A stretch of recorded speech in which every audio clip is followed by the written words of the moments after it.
All right, for our next question in the physical biology exam, we're going to ask who is more powerful on a per kilogram basis, Barbara McClintock or the sun?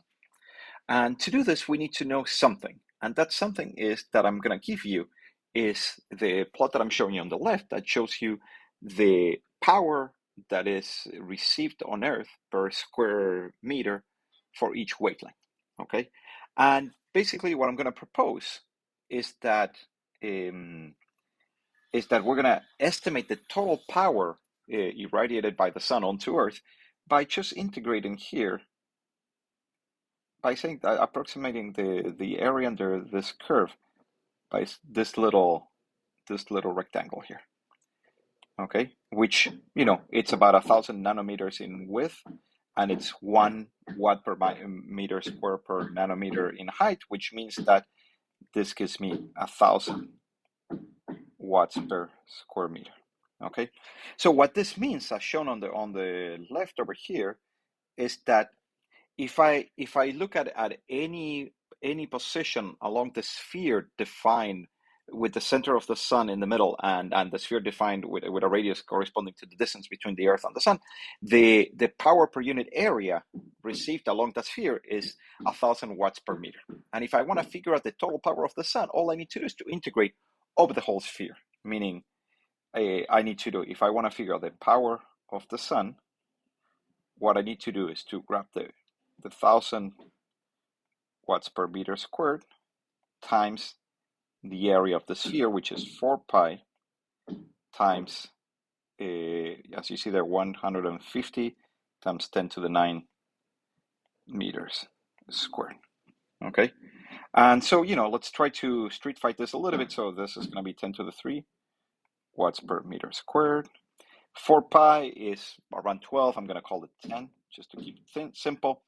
150, I'm going to call it 100. So that's going to be 10 to the 2, 10 to the 9. So this is going to be 10 to the 11 meters squared. And now I'm going to say 10 to the 3 watts per meter squared times 10 times 10 to the 22 meters squared. And, the units cancel out. This is good. And what this gives me is on the order of 10 to the 3, 4, 26. So 10 to the 26 watts. Okay. But remember, what we're after is not the total power, but the power per unit weight. So let's calculate actually the weight of the power of the sun divided by the mass of the sun. Okay. And this I need to give you. This is 10 to the 26 watts, as we calculated just a second ago. And then you get 2 times 10 to the 13 kilograms. This I'm giving, so 31, not 13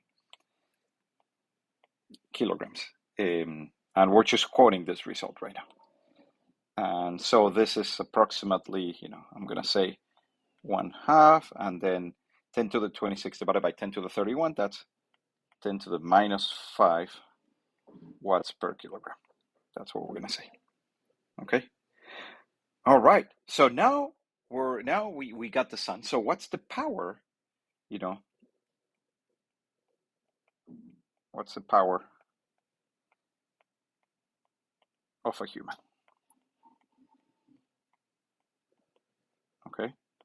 And, we all know more or less how much food we need to eat every day. Okay. And that power of the human is about 2,000 kilocalories per day, right? That's what they tell you should eat. Okay. I know also that 1 calorie is around 1 joule. Okay, so that means that 4,000 joules corresponds to 1 kcal. Okay, and if you do the math, you know also that there's on the order of 10 to the 5. What I want to do? Well, let me do this first, and then we'll do the next one. Okay, so this all cancels out, and here I get, to do this right? I think I did. So this is 8 times 10 to the 1 to the 6 joules per day, right? But I also know that there's on the order of, let's see, it's 10 to the 5 seconds per day. Okay, and this is, instead of 8, I'm going to call it 10, and 10 to the 5 divided by 10 to the 6 divided by 10 to the 5 is another 10. This is joules per second, and this is 100 watts, if you remember, right? Joules per second is 1 watt. So one of the greatest insights of this that I find always pretty amusing is that we're burning energy at the equivalent power of a light bulb. Okay, and now let's figure out the power of a human, not the absolute power, but per unit mass.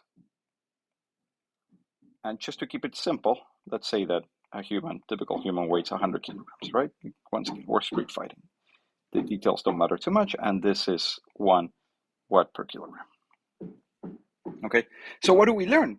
What we learn is that the sun, though very powerful in absolute terms per kilogram, it's like on the order of, check it out, what do we say?